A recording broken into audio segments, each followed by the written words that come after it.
Welcome to Time News Studios. You are watching 3 p.m. Bulletin.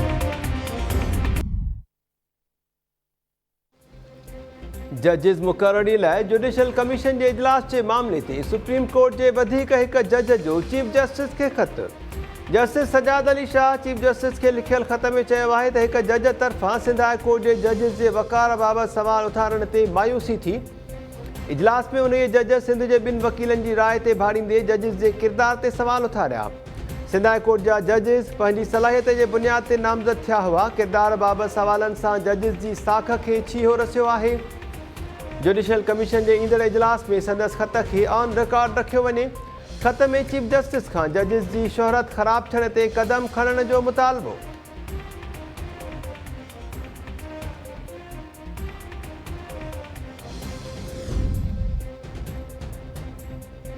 PTI chief election commissioner ख़िलाफ़ supreme judicial council में reference दाख़िल कराए छॾियो। Reference में इल्ज़ाम हयो वियो आहे त चीफ इलेक्शन कमिश्नर ॼाणी वाणी बद इंतज़ामी करे रहियो आहे। हू पंहिंजूं आइनी ज़िम्मेवारियूं बहितर नमूने न पियो निभाए।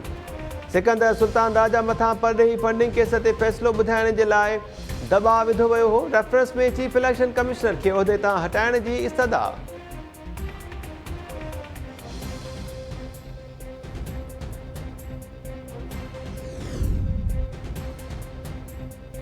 इस्लामाबाद इंतज़ामिया PTI खे F9 पार्क ऐं सेक्टर H9 में जलसे जी इजाज़त ॾेई छॾी। एहतजाज जे मौक़े ते रेड ज़ोन सील।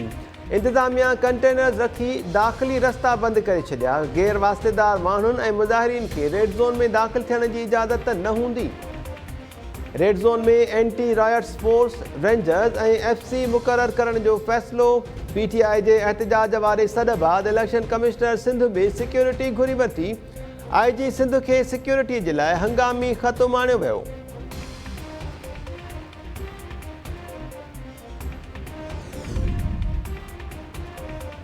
PTI अॻवान फवाद चौधरी हुकूमत ते तनक़ीद कंदे चयो आहे त सॼो इस्लामाबाद घेरे हेठि आयल शहर जो ॾेख ॾेई रहियो आहे। हुकूमत इलेक्शन कमीशन खे इस्तेमालु कंदे अपोज़िशन ते पाबंदी लॻाइण घुरे थी। सुप्रीम कोर्ट जा इख्तियार बि महदूद करण जी कोशिश कई पई वञे। हुकूमत मां जान छॾाइण में ई पाकिस्तान जो छुटकारो आहे। असद उमर चयो आहे त परॾेही मुदाख़लत ज़रिए मढ़ियल हुकूमत ॾिनल आहे। हुक्मराननि अवामी रद्दअमल जे ख़ौफ़ में सॼे इस्लामाबाद में कंटेनर्स सथे छॾिया आहिनि।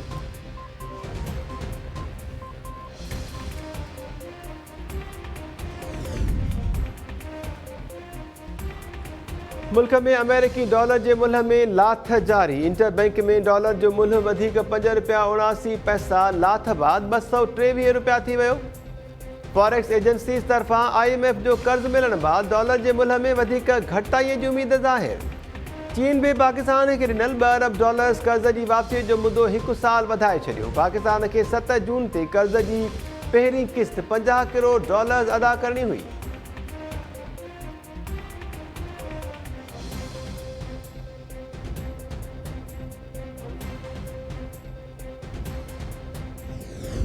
ये सूबाई हुकूमत एक दूसरी पार्टी की है। हमें उससे कोई इस वक्त इख्तलाफ नहीं है। हमने सब मिल के करना है। इंशाअल्लाह आप देखेंगे कि इसमें कोई सियासत नहीं होगी और कोई मिलावट नहीं होगी। इन 75 सालों में तमाम हुकूमतों को, चाहे वो सियासी हुकूमतें हैं या मार्शल लॉ, अगर वो दर्द दिल से काम लेती तो पाकिस्तान आज देखिए कि आज IMF के हम उनके आज गुलाम हैं। ये कैसी आज़ादी है कि माशी तौर पर हम IMF के गुलाम हैं और कहते हैं कि ये खुदादाद मुल्क पाकिस्तान है। हम सब आपके साथ हैं और जब तक आखिरी आफतज़दा घराना और फर्द अपने घर में जाके सुकून से रात को नींद नहीं सोएगा, उसका घर नहीं बस जाएगा, तामीर नहीं हो जाएगा, मैं चैन से नहीं बैठूंगा, हम चैन से नहीं बैठेंगे इंशाअल्लाह। ये कहिड़ी आज़ादी आहे जो पाकिस्तान IMF जो ग़ुलाम बणियल आहे। हाणे बि गॾिजी कमु कयूं त पाकिस्तान ॿीहर मज़बूत बणिजी सघे थो। वज़ीर आज़म शहबाज शरीफ़ जूं ख़ैबर पख्तूनख्वा जे बरसात मुतासिर इलाइक़नि जे दौरे दौरान ॻाल्हियूं। डेरा इस्माइल खान में ॻाल्हाईंदे वज़ीर आज़म चयो त सूबे में ॿी पार्टी जी हुकूमत आहे पर वफ़ाक़ी सरकार समूरनि मुतासिरनि जी मदद कंदी। आफ़त जी हिन घड़ीअ में का बि सियासत न थींदी। बरसात मुतासिरीन सूबाई हुकूमत ख़िलाफ़ शिकायतुनि जा ढेर लॻाए छॾिया। वज़ीर आज़म जे अचण ते हिकु बरसात मुतासिर पीरसन शख़्स ख़ुशीअ विचां रोई वेठो। मौलाना फज़लुर रहमान मुतासिरनि जी पश्तो में कयल ॻाल्हि ॿोल जो वज़ीर आज़म जे लाइ तर्जुमो कंदो रहियो। वज़ीर आज़म बरसात मुतासिर ॿारनि सां पट ते वेही कचहरी बि कई। जमीन है, हमें 3 स्पिलवेयर नहीं मिल रहे बंद के लिए 10 साल से। सूबाई हुकूमत को दरखास्त दे दे के थक गए हैं। वो हमारे स्पिलवेयर इसलिए कि हमने गुनाह किया कि हमने जमीयत के साथ खड़े हैं। जी इंशाल्लाह जो भी वफाकी हुकूमत आपने कर सकेगी सूबाई हुकूमत के साथ मिलकर करेगी। हाँ। इंशाल्लाह नहीं, सूबाई हुकूमत के साथ है फिर तो नहीं है। नहीं हम आप अपनी तरफ हमें दे दें। अपनी तरफ से फंड देंगे ना। 60 साल से ली थी।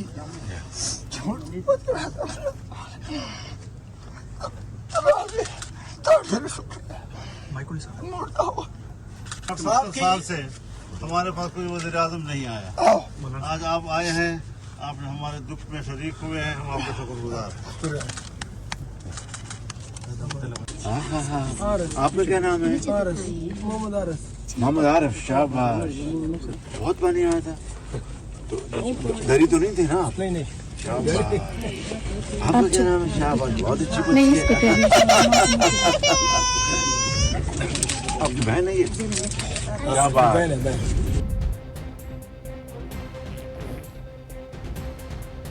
हेलीकॉप्टर हादसे में लेफ्टिनेंट जनरल सरफराज अली जी शहादत बाद lieutenant general Asif Ghafoor corps commander Quetta मुकर्रर।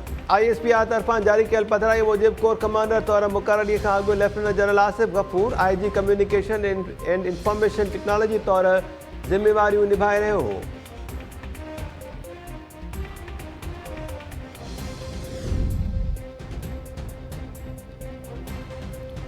सिंध में सरकारी ऐं फलाही ज़मीननि ते 3 महीननि में कब्ज़ा ख़त्म कराइण जो हुकुम। सुप्रीम कोर्ट कराची रजिस्ट्रीअ में रेवेन्यू रिकॉर्ड कंप्यूटराइज़ करण बाबति पाण मुरादे नोटिस ते ॿुधणीअ दौरान AG Sindh senior member of board of revenue ऐं वकील पेश। अदालत सुस्त रफ़्तारी ते senior member board of revenue खे छंड कढी। अदालत पुछो त सरकारी ज़मीननि ते कब्ज़ो हेल ताईं ख़त्म नाहे थियो, केसिताईं कब्ज़ा छॾाया वेंदा। AG सिंध अदालत खे आगाही ॾींदे चयो त कार्रवाइनि में घटिताई न आंदी आहे, पर कब्ज़ा मुकमल तौर ख़त्म करण में वक़्तु घुर्बल हूंदो। अदालत कब्ज़ा ख़त्म कराइण बाबति जामे रिपोर्ट 3 महीननि में पेश करण जो हुकुम ॾेई छॾियो।